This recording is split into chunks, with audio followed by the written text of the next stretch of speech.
Hi, my name is Ruth Theresa and I have my own company called One Inspiring Woman. I'm a psychic medium and I love to talk to my clients about love, and so many of them have come to me and asked me love questions. So this is a video about a lot of love questions. So one of the things is when you first meet someone, whenever we meet someone, even if it's a potential new friend or a new love connection that we might be making, everybody is going to kind of hold down their crazy part. They're not going to tell you everything. Oh yeah, this happened to me in the past, or that happened to me, or I had this kind of childhood.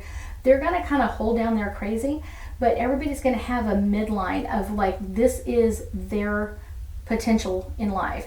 And so they're going to have that area. Usually they're going to be on their best behavior and they're going to act like their energy is much higher than what it really is. That's when it's great to kind of get to know someone and decide if it's worth continuing on, if it's important enough to continue on that relationship to get to know them better. Everybody has stuff from their past, everybody does.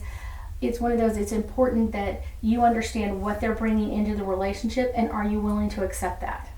So I would say 9 times out of 10, something that usually destroys a current relationship is things that you haven't been able to let go of from the past.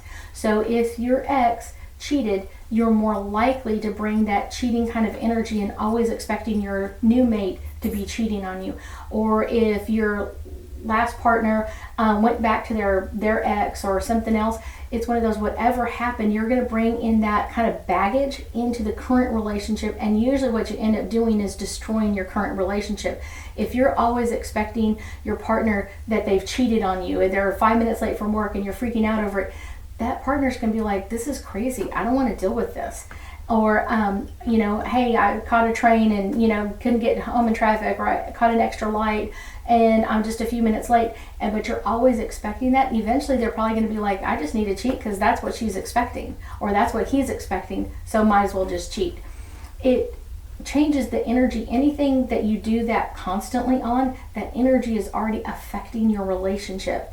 And to get rid of it is very difficult because you've already trained yourself. This is how people take me in, or this is how people treat me in a relationship. Once you get into that area, it's very hard to get rid of it. So if you're kind of between relationships, this is an amazing opportunity to let things go in the past. Not that you can't do this if you're in a current relationship, you can also do it, but it's kind of great if you're thinking like, hey, I'm single and I'll be ready for my next relationship. Thinking about anything that comes up, if something triggers you, if you're watching a movie and someone's cheating on in the movie and it brings up that stuff in you and you're like, wow, this is bringing up what my ex did to me, this is a really good time. Writing letters to that person, it's not a letter that you're going to send, it's a letter that you're doing to like expel this energy.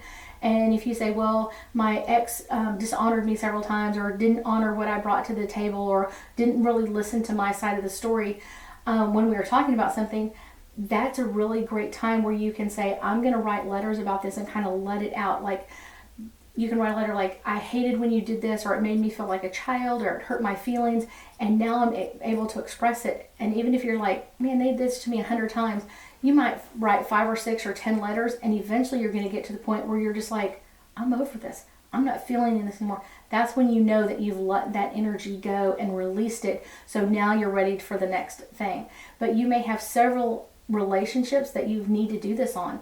You may even go into something that your parents said at some point, or your grandparents, even if they were amazing people, you may have letters that you need to write to them to release this energy. The other kind of quirky one about this is, why would you let someone treat you? Maybe you need to write a letter to yourself and say, why would I allow someone to treat me like this? Why am I letting someone get away with treating me less than I know I'm worth? And that's a letter that you need to write to yourself. And these are all amazing lessons that you can take into your next relationship and make it much healthier and easier to communicate with the next person.